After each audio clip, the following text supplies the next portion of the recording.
Hello friends, welcome back to the new video. In this video guys, we are going to talk about how to remove this pin lock in your Motorola phone. Guys, you want to remove your pin lock in your Motorola phone, so you can remove it. And guys, now let's see how to remove pin lock in our Motorola phone. In this video guys, I am going to show you guys how can you remove your pin lock.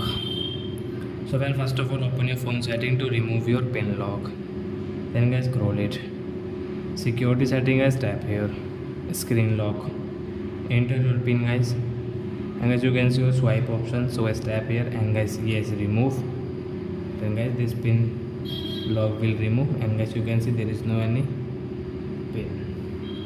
pin lock in our Motorola phone. So I hope friends you have understood how to remove pin lock in our Motorola phone. So that's it guys, thanks for watching my video guys. Now we will meet on next video with new topic. Before going guys, please go and like my video, subscribe my channel, and guys, sorry for this outside sound, construction sound guys. Bye friends.